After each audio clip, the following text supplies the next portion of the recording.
Okay, so my hope here is that we can make this interactive. And so the best thing you can do for me is to ask questions as you have them.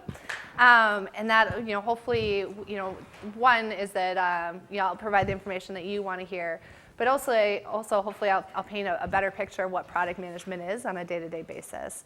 So my goals today is to walk through the different activities that encompass my job as a product manager, to tell you a little bit about Boston Scientific and some of the technologies that we deal with, and to give you a good understanding of product management and the key activities that we face, both in maintaining a product line and at time of product launch. So I'm going to talk a little bit at first about Boston Scientific as a background. So Boston Scientific works mainly in areas that have minimally invasive procedures. So those are things that are generally perceived as same-day procedures, or things that are alternatives to more invasive procedures. So I work in the drug-eluting stent franchise. How many of you know what a drug-eluting stent is? How many of you know the word stent? Okay, well, let's step back. So a drug-eluting stent, or a stent, if you will, is a little metal cage. And we call these elephant stents because they're sized for an elephant. But this is this is some sort of plastic, I suppose, but this is a plastic version, so you can see how it would manipulate. So in essence, you all know what bypass surgery is? Okay. So your lungs are placed right next to your heart. And part of the purpose of that is so that the most oxygenated blood comes right from your lungs to feed your heart. And that muscle around the heart, obviously the heart's an important organ. So you want to make sure you're getting the freshest, most nutrient-rich blood to keep that muscle alive. What happens is that when an artery or the vessels that feed the actual muscle of the heart become older, sometimes they'll get plaque on the outer diameter, and then slowly over time that'll compress. And when that compresses, you don't get the blood, and more importantly, you don't get the oxygen to the heart. And that's when heart attacks occur, because that muscle dies slowly over time because it's not receiving the oxygen, and then you'll have a heart attack. So, there's a couple different ways that they can address that. One of those is through bypass surgery, where you can think of it as they're just creating they take an artery out of your leg and start before there's the blockage and circle around and put it at the other side, I guess, of where the blockage is. So you have your diseased vessel here and a big loop, I guess, so that the oxygen can still get to the heart. The downsides of that is obviously if you're an older guy or girl, that's a really invasive procedure. I mean, they're literally cracking your chest open. You're going to be in the hospital for 3 weeks or longer. It's like a year to recover from that. What the stent did is in 2003 is what they can do is there's an artery that comes down from your aorta that feeds the vessels in your legs, and they can take a little nick in that artery, and it's a very high pressure artery, and from there they can basically put a straw in and pass all sorts of devices up through the heart. So what they do is they go over the aortic arch, like into this area, and from there they can put balloons in, and then these guys, which are called stents, and basically what that does is it keeps open the vessel. So instead of having to go around it, you're actually fixing the disease part itself. Does that make sense? So then this stays in your body for the rest of your life. But you can take someone who's had chronic chest pain, because it does hurt day in, day out. Like if you walk up a flight of stairs and you see these movies where guys are like, something doesn't feel right, where they, at the end of the day, they walk out with a bruise. Because, and that's the hardest part of the procedure, frankly, is the fact that they have to put a lot of compression on because this is such a high pressure vessel. So this is kind of like a horror movie vessel, where if you were to hit your carotid, you see it squirting out with every beat of the heart. It's the same thing in the leg. So they have to put a lot of pressure there, but that's the worst part of the procedure. So in terms of a low intervention, this is a really neat device. The problem is it's also a very competitive device because it is such a large market. There's a lot of people who are interested in it. So Boston Scientific has been around for about 30 years. It is one of the largest med device companies in the world. We're headquartered in Natick. We also have offices around the world. But the largest division is cardio, rhythm, and vasculature, which is based in Minneapolis. So I can talk a little bit about that. So here's some technologies that we're in the space for. We do a lot with pain management. We do a lot with like women's health, urology, peripheral. I don't actually know what the oncology device is, but about 80% of this stems from either people who work with what I do, which is, in essence, plumbing work, or people who work in rhythm. And that's, if you think of like pacemakers, you guys know what a pacemaker is? Pacemakers and defibrillators, which are little cans that are implanted below your clavicle that will either keep your heart pacing at a normal rate and pick it up if you have a low pacing heart, or will shock the heart if it falls out of rhythm. So I'll pass these around, but it is kind of interesting to compare, when you look at the product itself, how different they are. And so, in essence, the product attributes that I talk about are generally things that would either keep the device open and strong once it gets into place, or devices that would make it easier to get from here to wherever you need to get. So things that are narrow, squishy, bendy, pushable from this component. But like this device, this is actually J&J's product. Like you can't bend it. So this is a very hard to deliver a device. So I'll pass these around, but they're kind of fun to play with.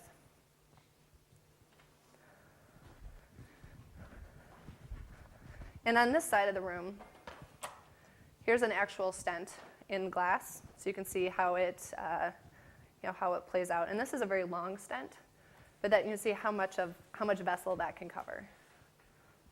So they're pretty small, which is pretty neat. Okay, so in terms of cardiac rhythm and management, so it's about 80% of the division that we work in is about 80% of revenue for Boston Scientific. So it's like far and away the largest area. It's 13% of that is invested back into R&D. We have about 9,000 employees based in Minnesota, many of which are engineers. And then we also do manufacturing in Minnesota, as well as Costa Rica. We have a big plant in Miami. And then we have about 30 product launches planned for 2011, so quite a few. So I'm going to play you a quick video about CRV. We don't treat hearts. We don't treat vascular systems. We don't treat rhythm disorders. We help physicians treat people. This is Boston Scientific CRV. It's where the future begins. Healthcare is changing, and in this new environment, the focus is shifting away from what really matters, the people who live with our products for life. CRV is proactively addressing these changes by aligning our organization to deliver technologies, science, and education in a new era of healthcare. This is a brave new venture built on basic truths. Patients come first. Siloed thinking stifles innovation. Integrity is essential, and collaboration is the catalyst for success. So we're challenging convention, imagining a world without limits, and taking a holistic view of cardiovascular care. We call this approach the care continuum, and it's evolving our industry, setting a new standard to serve cardiovascular patients for life. CRV is putting the pieces together to come up with more investment in research and development, more opportunities for our people, more market-leading products, more collaboration with our professional partners, and more ways to improve the lives of patients, not just in the lab, but every day after, with therapies that help people work and play and laugh and even sleep at night. Today, CRV is changing the game. We're creating a better kind of cardiovascular care, delivering new technology, innovation, science, and education across the entire care continuum. Seeing the future is one thing. Being the future is another. We are the future. We're Boston Scientific CRV, cardiology, rhythm, and vascular. So I wanted to talk about this very quickly. So obviously, this is a B2B type of situation. How would you define the customer in this situation? Hospitals or surgeons, I guess? Yeah, so cardiologists. Yeah. Yep. What is this video? What would you say are the prime messages of the video there?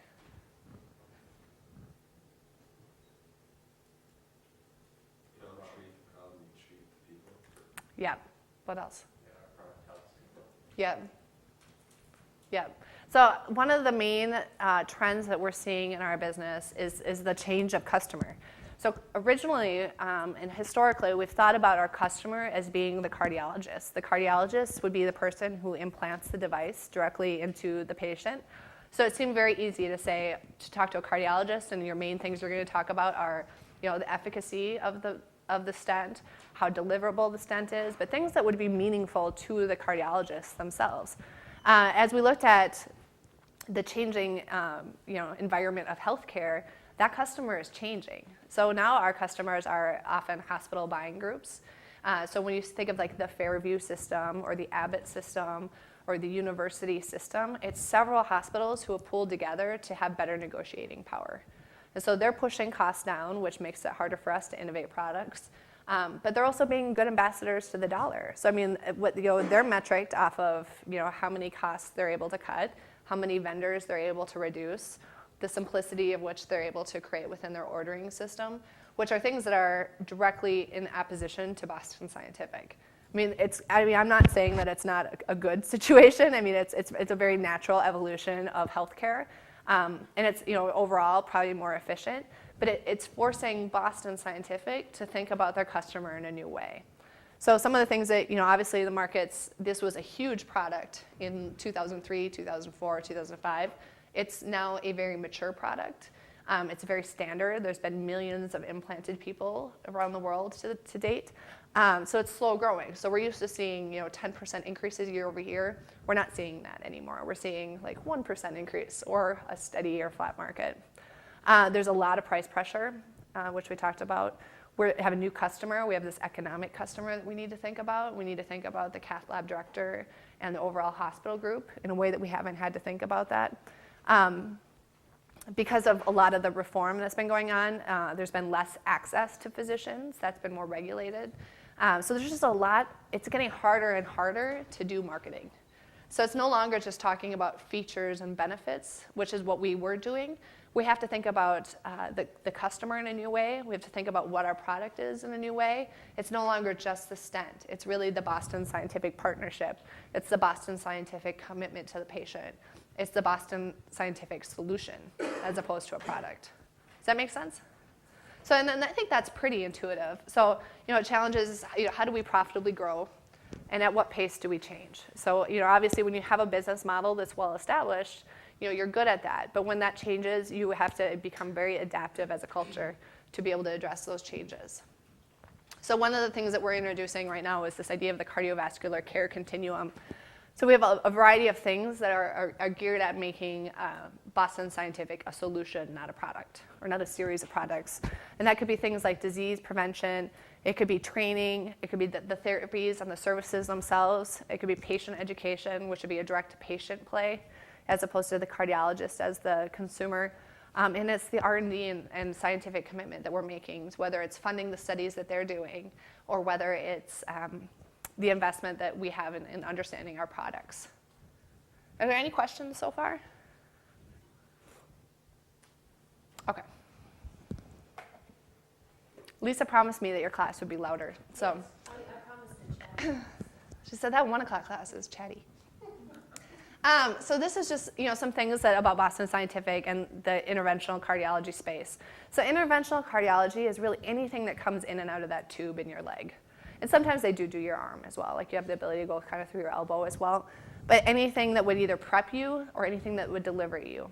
Generally speaking, we consider there to be 8 product lines in this realm.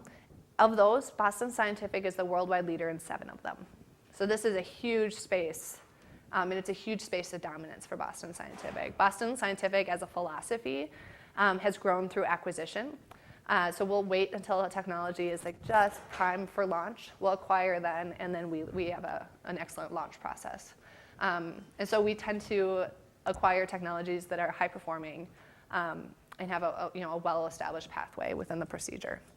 One of the key issues with Boston Scientific is that we have 2 drug-eluting stents. So we have the paclitaxel offering, which is our historical offering. It's really our flagship product as a company. And then we have a product called Promis, which is kind of an up-and-coming drug. Boston Scientific acquired Guidant, which is a very large medical device company. And that acquisition was done in 2006.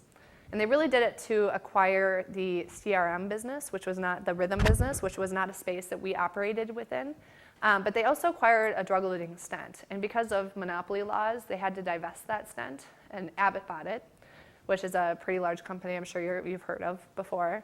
So when Abbott bought that company, we both retained the rights to market that drug and that stent. So we have actually the same stent as Abbott. So Abbott markets the stent as Xience V.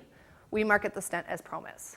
So if you want to talk about kind of a complex brand situation, you can't really throw your competitor under the bus when you sell the same product, like literally the same product. In fact, they're both manufactured by Abbott. So they manufacture it with our packaging and we sell it. So interesting, kind of an interesting anecdote about one of Boston Scientific's core competencies is supply chain. So in the summer of 2007, when we got approval for this product with the FDA, it came on, I think it was a Friday afternoon, right before the 4th of July. And Boston Scientific was to market before Abbott. So Boston Scientific basically shut down. Nobody went on vacation for the weekend. And they were able to get it 2 reps manufactured, like they rented all these overnight trucks, and they were beating Abbott on their own product that they manufactured by 10 points. So Boston Scientific had 20 points in market share, Abbott had 10 within a week. And part of it's like leveraging your strengths. So our strengths was supply chain. We're very fast, we're very cagey and kind of scrappy. And Abbott is a very large company that wasn't really expecting us to behave that way. And to date, Boston Scientific is still the market leader. And a lot of that came out from probably that first 2-week period with Abbott's supply chain.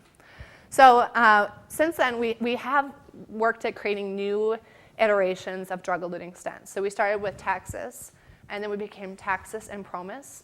And in the international area, which is the area I work, we now have the Element Stent series. And the Element Stent is basically one stent with 2 flavors.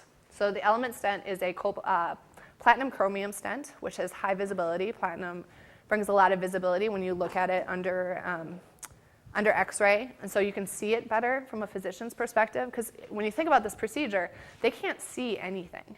So everything is done at the leg. And then what they do is they watch a series of X-ray machines to manipulate it like a video game is probably the best analogy. So they kind of tweak it, and they'll push, and they pass all this out of the groin, but they can't ever see what they're doing. So everything they do is they have these big X-ray machines with arms on them, and they can look from different angles to take a 2D picture and extrapolate from there what a 3D image is what's going on. So it's really, it's very complex, but when you look at one of your attributes, if one of your attributes is high visibility, it's a lot easier to see what's going on because the stent is very clearly there. So we are looking at Taxus and Promis. One of our big brand challenges has been, how do you have 2 drugs? So the advantage the other competitors have is they have a very simple portfolio. It's very easy for them to say, this drug compared to everything else performs well. We are very conscious to never compare our 2 products. So almost every marketing piece we'll see either a feature for Taxus or a feature for Promis, but very little messaging on both, which is a really big challenge. Yep? Would you say the second part of the element was high visibility or X-ray and then what else? Well, and it's strong. So platinum is a very strong alloy. It's flexible, it's very light, and so ultimately deliverability.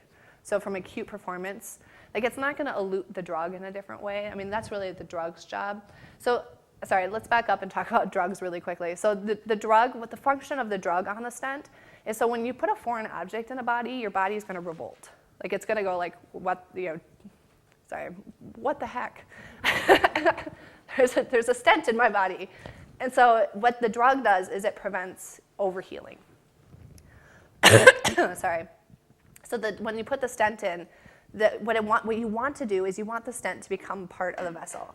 So you want little cells to kind of creep up over the struts so that they're protected, so there's not a jagged edge that could catch a piece of a red blood cell, which could lead to 2 red blood cells, which could lead to 3, and then all of a sudden you have a clot, and that would lead to a heart attack.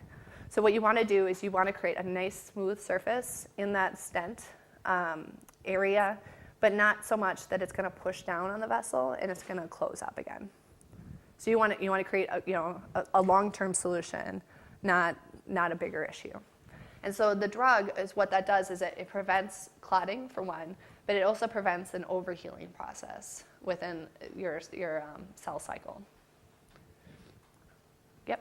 So is the drug like instant, or do you take drugs for the rest of your life? Or? Well, okay, so so no, the drug is actually applied to the stent. So on the stent, what they do is they spray a polymer over that, like a sticky surface, and then from there they spray a drug over the top. And there's all sorts of different polymer and drug application processes. So a couple iterations they're having is they're trying to put it only on like the very thinnest. I mean, what all stent companies are trying to get to a point where like less drug, less polymer. Because obviously if you can get by with less, but because you are putting a drug on there, they do recommend that you're on dual antiplatelet therapy for a period of time. So a lot of our patients are older men, frankly. So we have about 75% of our patients are men, and a lot of them have like urological issues, or they'll have like frequent colonoscopies. I mean, like just old men issues, prostate issues, colon issues. I mean, old guy stuff. And so when you're on dual antiplatelet therapy, it's a clotting. It prevents clotting. And so when so sometimes people will elect to have a bare metal stent, so they'll still get that support, but they don't want to be committed to taking 6 months of antiplatelet therapy. Because if you have a colonoscopy and you have a likelihood to bleed, that can become a real issue. Does that make sense? Yeah. This is regressing a lot, but what is your major? What was your major concentration in college? I was management and theater. So you literally had no... Oh, I still don't. Yeah, no. No, but I can talk about this on par with a cardiologist. That's sweet. Right. Yeah, but we also have a very good training program. So it probably takes 2 years to understand the data section of this. So we do a lot of statistics. So I do a lot of confidence intervals, a lot of p-values, a lot of like statistical analysis. Because statistics is very manipulatable. So if a company says, here's what our statistics are, you have to be able to rerun those numbers to say, no, that's actually not quite true. This is what they're not representing, and being able to educate the physicians that way. But yeah, so probably a good 6 months of just product training. So I can talk about my background really quick. So I went to Target after college as a BA and SBA, and spent some time doing retail. At which point I went to an advertising agency for a year and did like category management and marketing strategy, and then went to grad school. And so I took 2 years, did my full-time MBA, and then went to Boston as an intern, and became very interested in technology marketing. So I took a class in grad school, really thought I would go into like consumer packaged goods. So I went into grad school thinking I would probably go back out and work at a Target or a General Mills, or I know you met with a guy from Hormel, but something along those lines. Maybe not meat, but something along those lines. But and then in the end, took a technology class, which is all about, you think about your marketing mix as product, price, promotion, and distribution. And technology adds this element of life cycle, because all of those 4 are all contingent on where you are in the life cycle. So how we talk about drug-eluting stents now as a mature market is very different than how we talked about it in 2004, 2005, when it was still growing, hand over fist. It was huge margins, like the most exciting thing ever. And now we're not there. So now, it's a very common procedure. There's tons of competitors. Like there's 20 players in Europe. There's 5 in the US. But when you first started, there's 2 competitors. It was just us and J&J. And so, it's a very interesting area to be in. And now we're seeing there's new areas that are of high growth for us. So structural heart, so the ability to repair a valve without having to crack a chest is a huge area of growth for cardiology. So what they can do is they can actually put in a porcine or a porcine valve or a bovine valve through a catheter, through a hole about that big. And it goes right over a leaky valve, and that person now has much better quality of life. It's like that's a big area. Hypertension, so finding ways to treat hypertension or high blood pressure without being on drugs for life is a high area of growth. So there's just a lot of really neat technologies, and that is kind of what captured me and why I went into medical device. Other questions? Okay. So I wanted to talk a little bit about what product management is. So in product management at Boston Scientific, we have two functions, one of which is called an upstream function, and one is called a downstream function.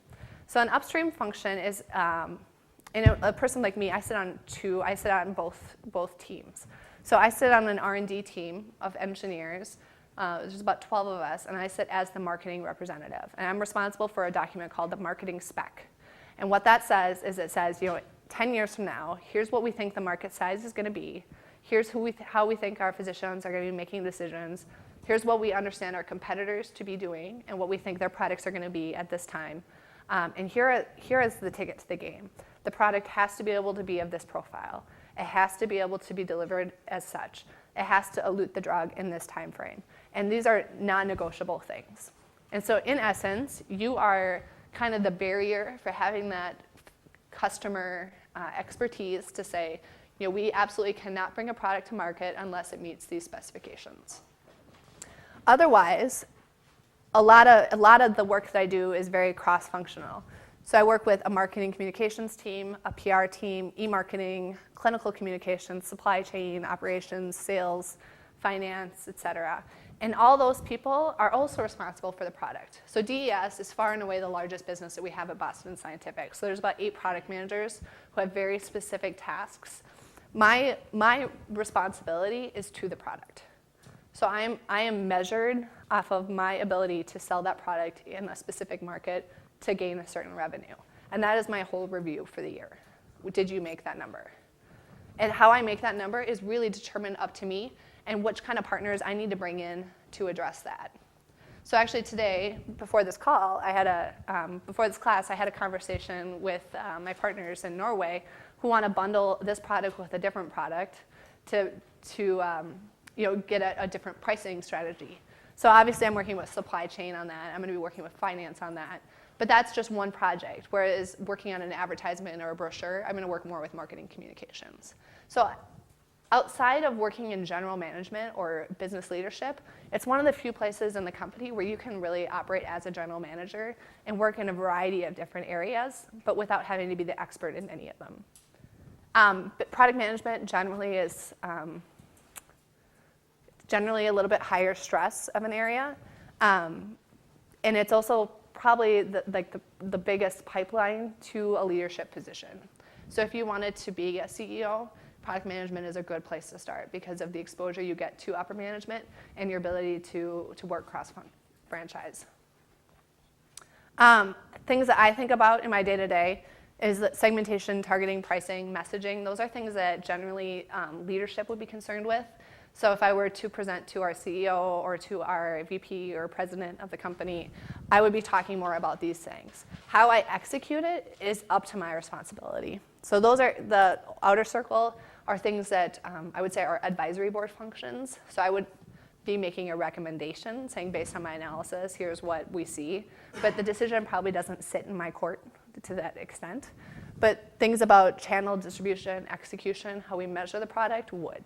So those are things that, at the end of the day, it's kind of like get it done. Like how you get it done is really up to me. But how I bring in my decision makers is a greater function. Does that make sense? So what questions can I answer for you about just product management in general?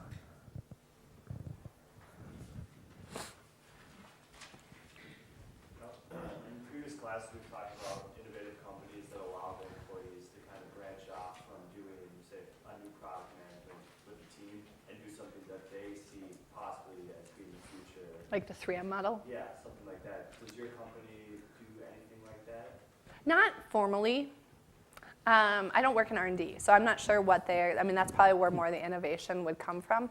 But I do have colleagues who have owned patents, who have kind of come up with a great idea and have patented it under the company. So I think you get a pen or something if you patent it. So I wouldn't say that Boston Scientific has an innovation culture because Boston Scientific is largely an acquisition company. So our MO, so to speak, is to let someone else innovate and then we acquire. And our expertise is in marketing and sales. So we have a lot of these, and we have a sales force that's excellent. So we can we just acquired an asthma company probably about a month ago, and it's I think a $20 million company, and like probably within 3 years they're anticipating it'll be a $300 million business, and that's where Boston Scientific is stronger. Yep. So you described being a product manager as not being an expert in all these categories, but kind of having a little Yep. piece of each one. I'm just wondering, to get up to that position of product manager, do you go through one of those avenues? Or? Sometimes. So I would say, like, in order to get into product management, I would say probably about half of the people came through the same channel I did. So they came in after an MBA, whether it's a first-time job or a second-time job, but they came in through one of those channels. Some people do come via this way. A lot of people, we talked about this in the first class, a lot of people come through sales. So they'll start as a sales rep. In more because they just understand the warfare, so they understand what's important, like what's going to move the needle one way or the other and what's not. And that's a really common path. I would say marketing communications, especially if you were going to come post-undergrad, would be a great way to get in, is to actually work in the execution arm, and then work your way up into a strategy arm.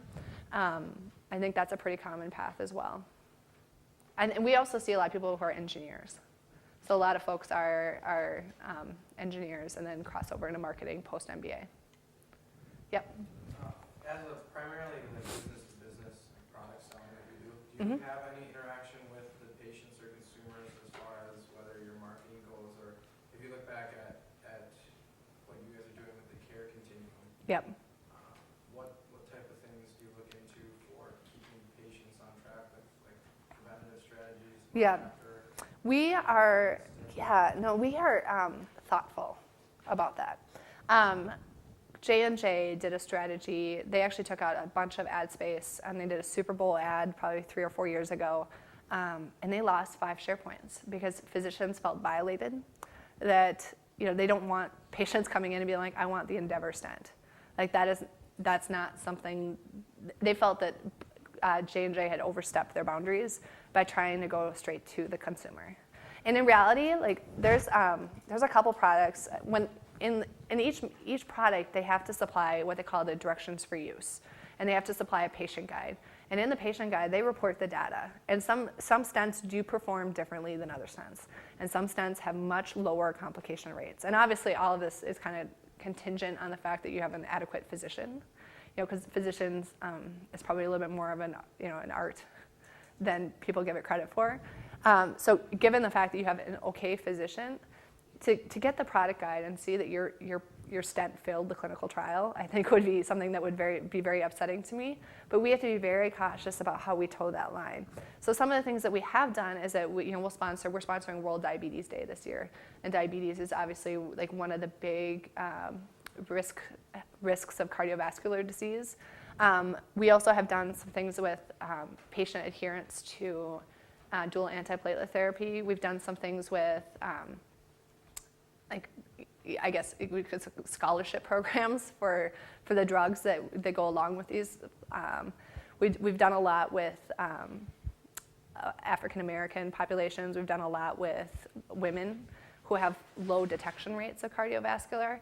But when it comes down to product pitted against product, we don't toe that line, just because of the experiences that our competitors have had. Yep. What would you say a lead time is for a product, a general product for you, like from point of consumption to probably 8 years. How much? 8 years, I would say. So right now I'm sitting on there's kind of 2 new technologies that we're working on. One is a drug-eluting stent that will be based on the Element stent with the platinum chromium alloy that will elute all of its polymer and drug in 6 months. So that if you are on dual antiplatelet therapy, you only need to be on for 3 months as opposed to a year. So we're doing a bunch of clinical studies to understand that and understand the upside of that.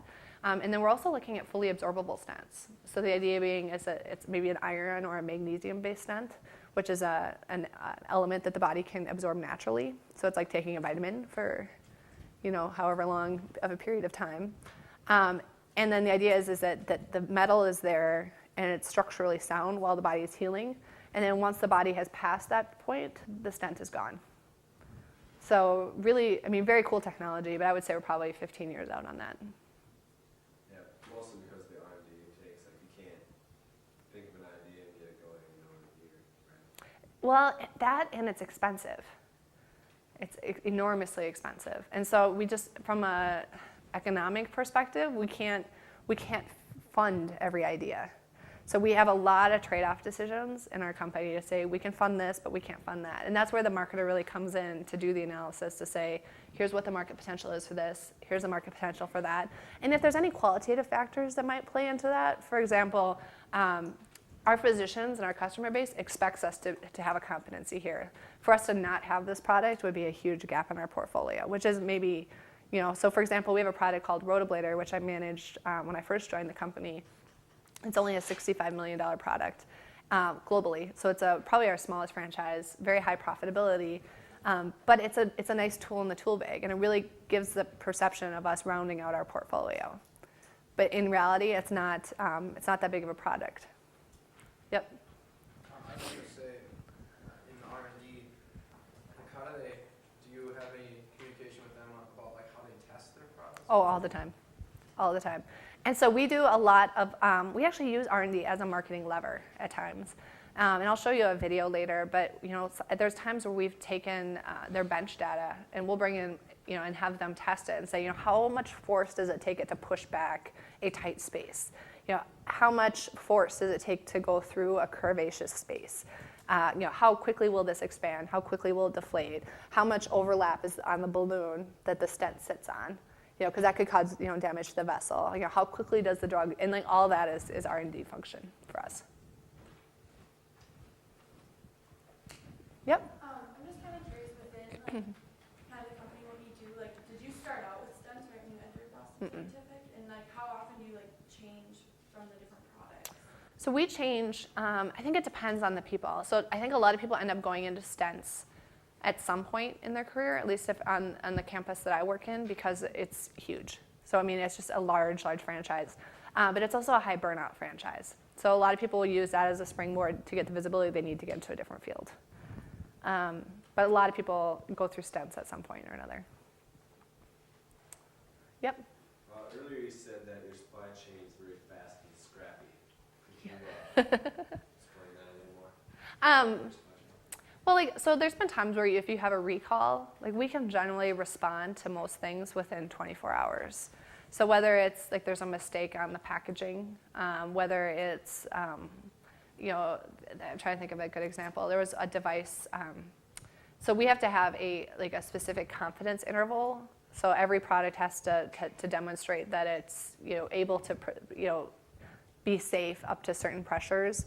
And we had a lot that failed.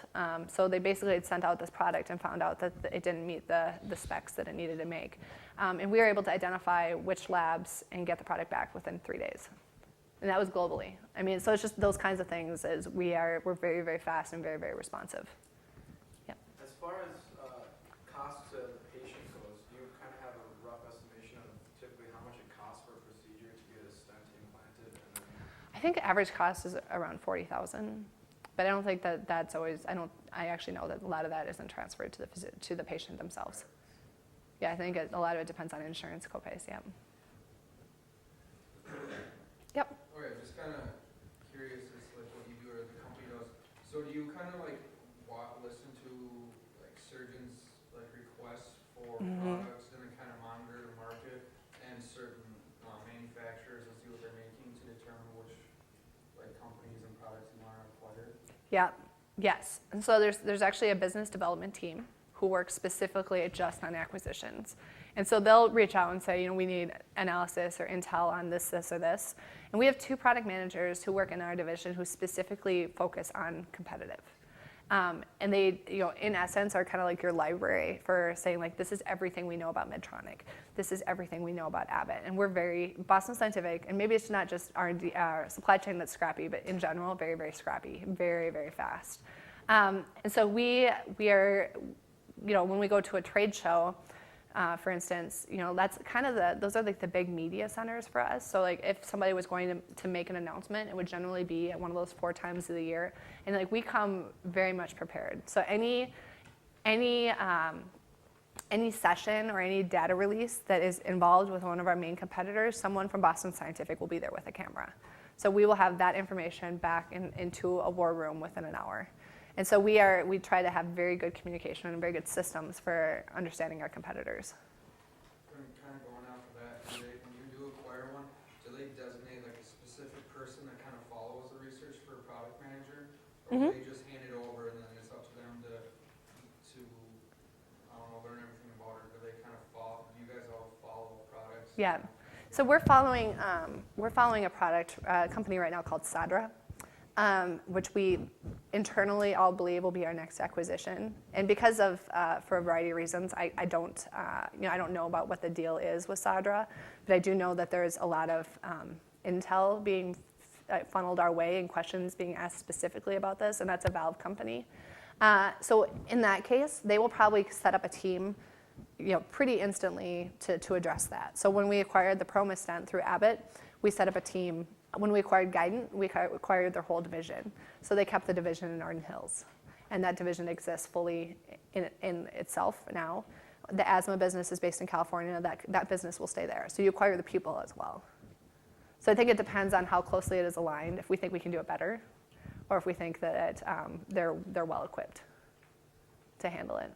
Yep. As far as like competitive intelligence goes, you guys have the direct competitors, which are those that offer the stents and stuff. Yep. Do you consider like secondary competitors, people like American Heart Association or those who don't necessarily offer a product directly to the consumer, but offer like wellness programs and stuff No. so that you never We would consider those partners. So we're not like actually like trying to feed our patients McDonald's. I mean, like let's talk about market development. No, everyone is in the interest of reducing our rates of procedure, and that's partially part of the reason that the markets are leveling off is the products are getting really good, and so we used to see repeat patients come in, and the reality is that they're not coming back, which is a good thing, but it also just means that from a Boston Scientific perspective, we have to look for other places for growth, which is what we're doing. So it's not that they would see that as a competitor, that we would see that as probably as a partner, as something we would want to work with. some groups like that? Oh yes, all over. So there's probably like 7 or 8 professional societies that we're members of, and we sit on their boards. Okay. Yeah. So. Mention a few of them.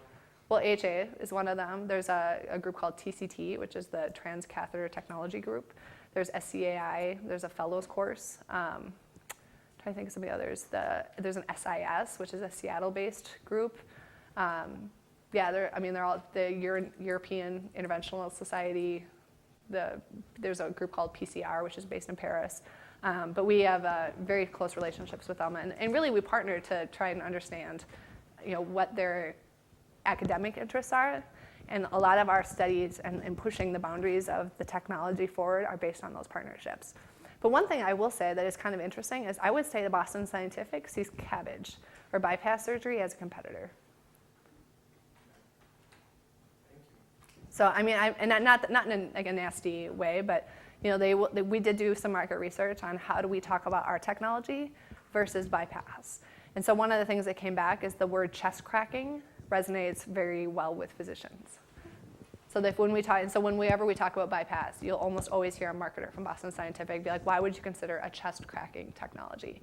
Because that's a market tested word.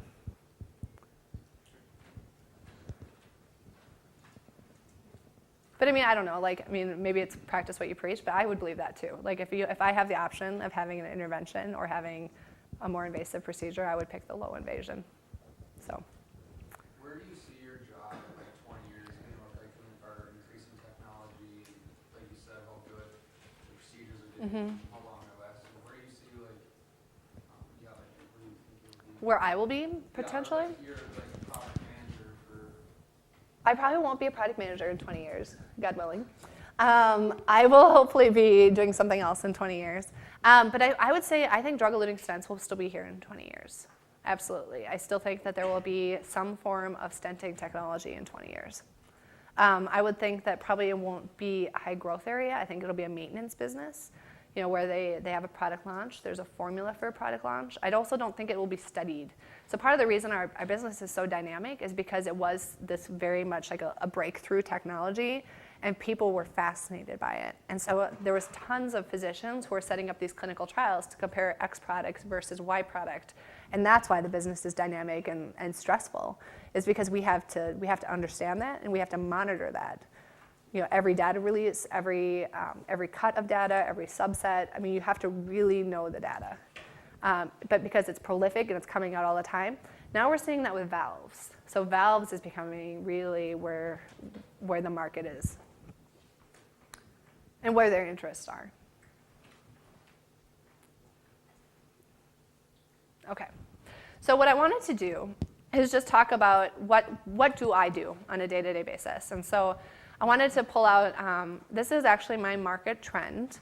And I do wish I would have given you a little bit longer horizon. So if I would have gone out to January 1st of 2008, so giving you another year of data, you would have seen that the Boston Scientific market share would have been at 38 points.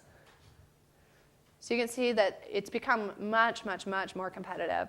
And the biosensors data would probably be at about 2 points because they launched about that time frame. So you can probably tell like what some of my concerns would be.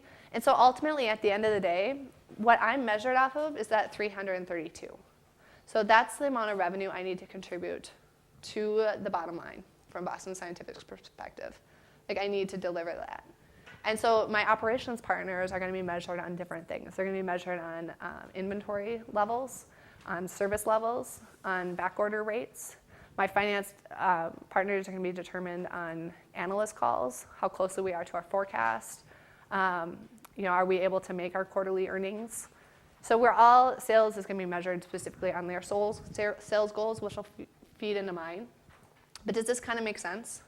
So when I look at like what do I do day in, day out, it's very different day to day. I run a lot of campaigns and special project work that's based off of trying to make my number. So I'll run specific things like partnering with a diabetes day or working on a specific trade show or a specific response, almost always geared at trying to make my number. So I wanted to pull out 3 trends that we caught and how we addressed them. So the first is that dip that you see in the September timeframe. That was I'll talk through each of these. The second is that little uptick you see in the July timeframe. And then the third would be the biosensors growth that we're seeing in the 2010 timeframe. So the first of those I can talk through now. So that was actually TCT 2009. So that was a trade show that we participated in. And I've talked about the fact that we have 2 products, right? So we have our legacy product, Texas, which has been market leader, one of the first DES ever to launch, huge product. And then we introduced the Promus product, which we acquired, and our competitor Abbott sells as well. And you can see Abbott with that one product is a pretty formidable player for us. So we had these 2 technologies, and Texas at this trade show pretty much crashed and burned. So everything went wrong. So it was every comparison against Texas did not win. And there was probably 3 or 4, and we saw just a flurry of competitive activity because of that. So I'm going to show you a video of how we responded, and our response was geared specifically at Abbott. So what we did is we have a new technology, and we wanted to make sure that we were showing that in a leadership light. So this is our 2010 post-TCT response.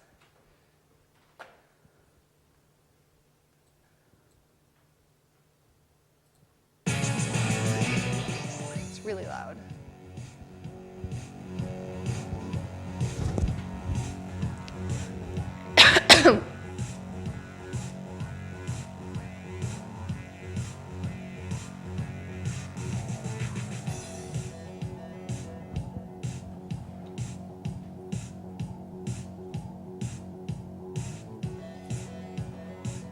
And this will probably give you a good flavor too for the different statistics that we use.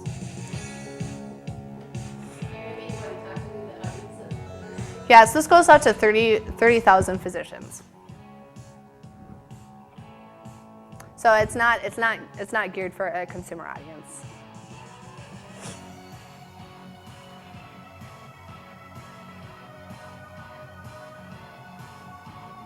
And so of that trial, there were probably 60 measures that were reported. We pulled 1. So obviously this is a persuasive argument. We're not presenting everything.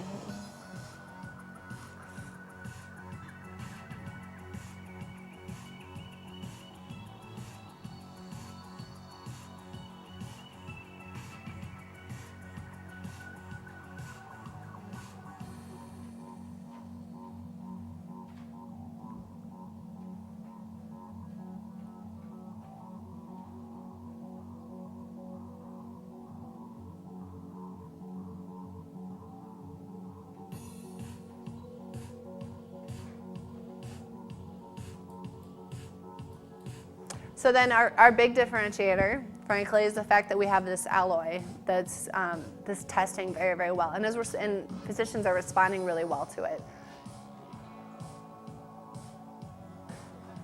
So we've done a lot of market research on understanding the right sort of language to put behind that alloy. And then the 2 stents tested here, the bottom one is the Abbott stent, and the upper one is the Element stent. So what you're going to see is when they deflate the stents, how much they shrink back immediately. So obviously when you have a stent implanted, you want it to be as wide as open before the pressure of the healing starts on it.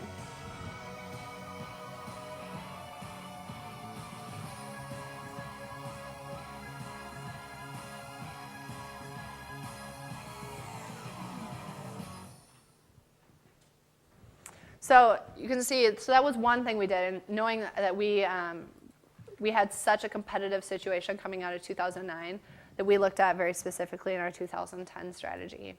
So the example 2 is, I know you guys have done some conversations about product launch, is that right? So that's there's kind of 2 modes of marketing when you work on product management. The first is being product launch, and the second is product maintenance or market development. Product launch is we intended to launch Taxus Element with, so we have these 2 flavors. We launched Promus Element first, and we launched Taxus Element this summer. And when we launched Taxus, coming out of that trade show in 2009, Taxus was not the sexy drug that it once was. And so here we are, we have this huge product launch, and nobody wants to buy our drug. So that's a marketing challenge. It's like, how do you sell a stent that is like top of the line stent, but on a dated drug and polymer platform? And so what we did is we did a lot of market research, surveys, physician interviews, focus groups on how do we speak about this in a compelling way.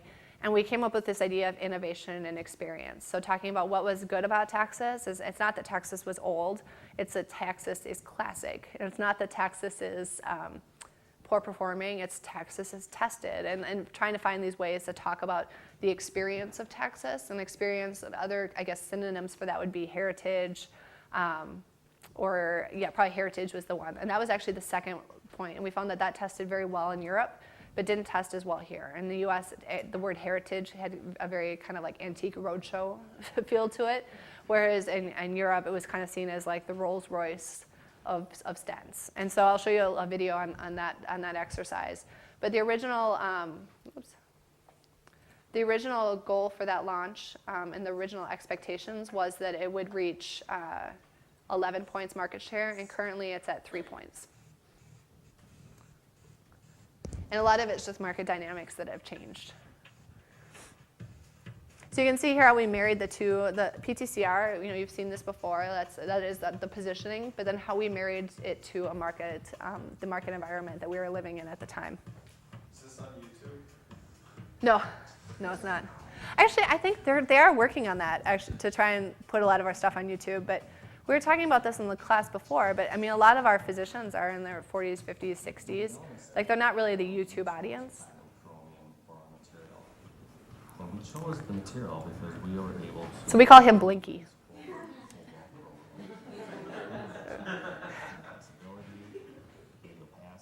He wears glasses normally, but it had such a reflection that we asked him to take them off. And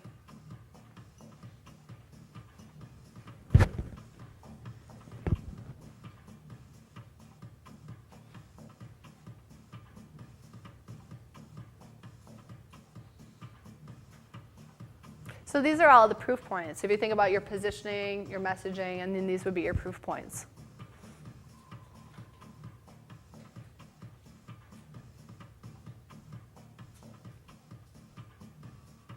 So in the U.S., they're running a campaign called Trust Taxis, is based off of this campaign. The idea is that you know Taxis, you trust Taxis, you partnered with Taxis. The Taxis stent is particularly good in the diabetic patient, and the Taxis stent was the first drug-eluting stent to obtain a CE mark specifically for diabetic indication.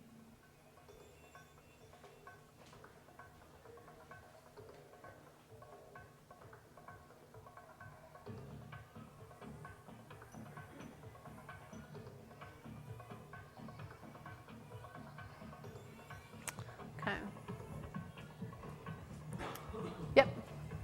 What drove the name Texas? Because to me, I mean, it doesn't ring a medical bell. The name Taxis? Yeah, the name. So Taxis is, so our naming convention has always come from like a first name, last name. So Taxis it refers to paclitaxel, which is the drug that is on it. And then so we've always been, it's been Taxis Express, and it was Express platform. So we took the bare metal stent that we had, and then we put Taxis in front. So we have Taxis Express, Taxis Liberté, and now Taxis Element. Yep. Even though it has that relation to what you were just talking about, did you ever think about taxes having a negative association with the word taxes?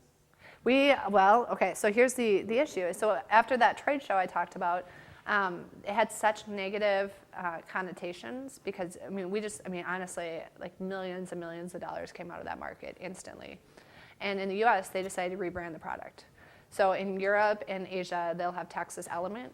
In the US, they're launching in the US launches about 2 years later than our international markets. They're going to launch Ion.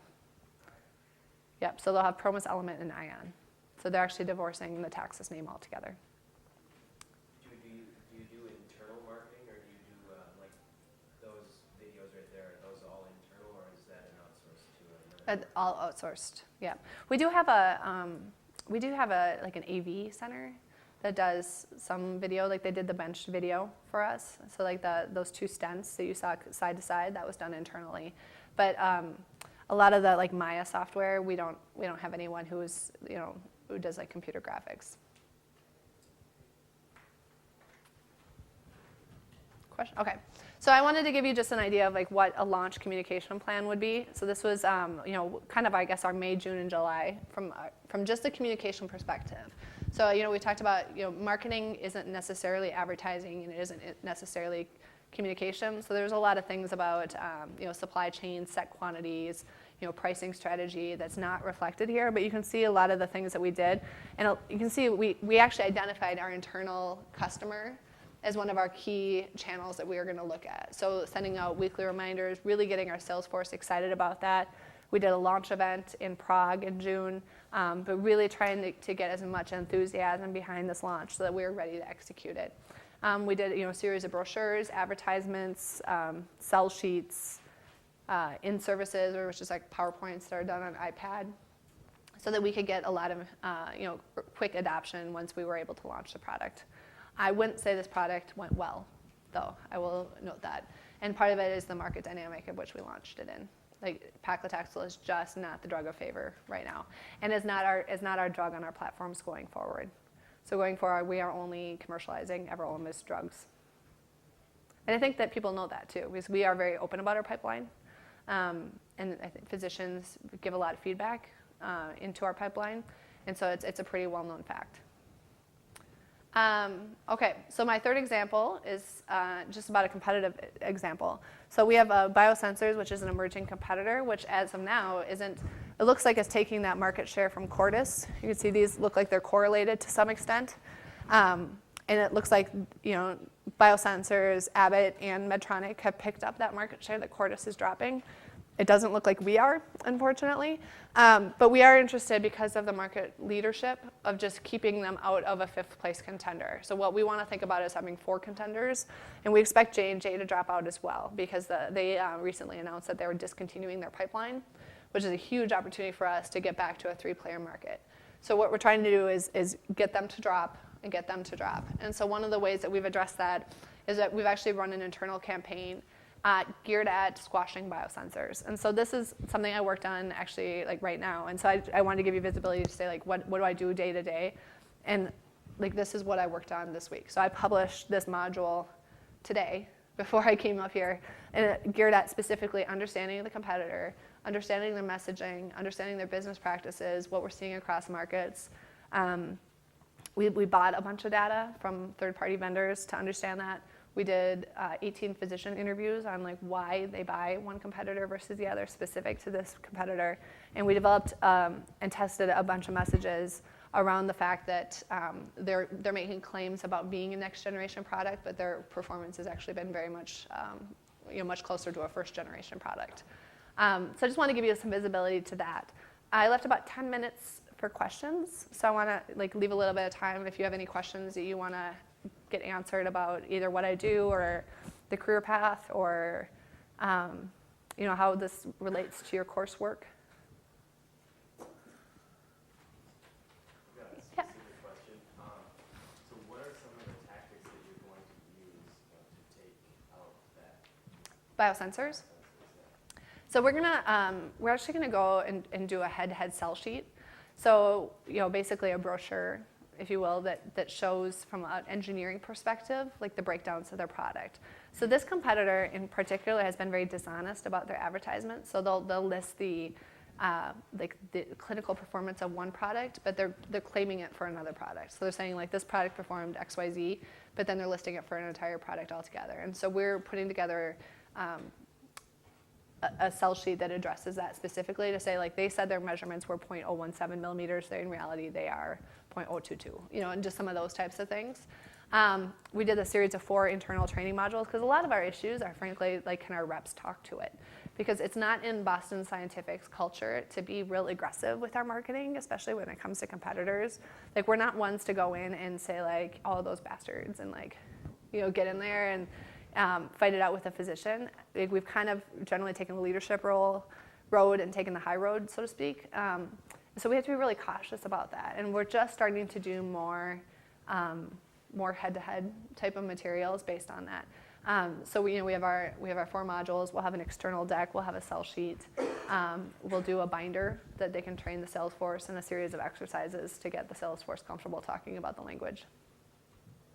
But I think the bigger issue is just getting everyone speaking the same language and on message. Other questions? Yeah.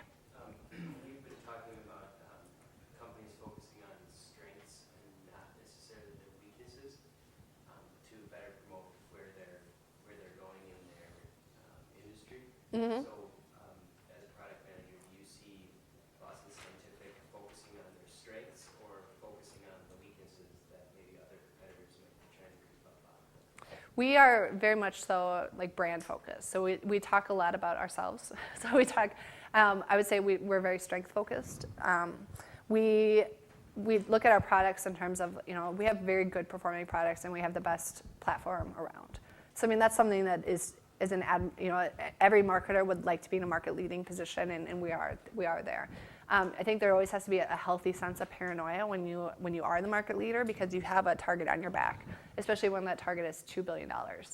So, I mean, a lot of people want to get at Boston Scientific, which is, we see a lot of attacks. And so, we can't be blind to ignoring that, which is why we have a competitive effort. But most of our materials are focused on what we do well, which is we have a great engineering effort. We're very, we have a lot of products in the pipeline and we're bringing products to market all the time. We have good physician relationships, good partnerships. We're very committed to their education and to the study of interventional cardiology. So, those are things that we have a tendency to talk more about, and most of our materials reflect that. Other questions?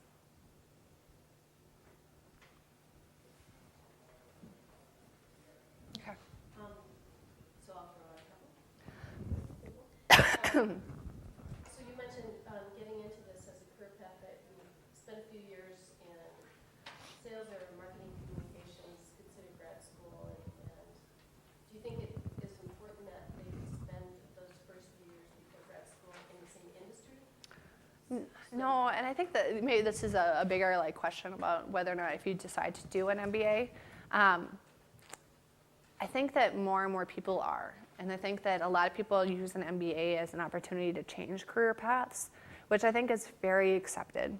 So I actually do the recruiting process for a couple of the grad schools that Boston Scientific recruits from, and many of our candidates aren't marketers prior to grad school, and many of our candidates don't come from medical device, but if they can make a compelling case for why they're interested in that, I came from advertising and retail before going to grad school and was able to make a case for just being interested in working in the medical space and being interested in doing something a little bit more meaningful than selling pens, which is what I did at Target. So, and at the end of the day, like, it is more interesting, and it's more dynamic, and there is a social welfare part that is really interesting. Like, at the end of the day, like, you're doing cool things for people. And like, my grandfather got a stent, and I got to call the cardiologist and say, like, okay, what's going on? And he's like, well, do you want to watch the case? And I decided not to. It's just kind of, but it is interesting to be able to have those options.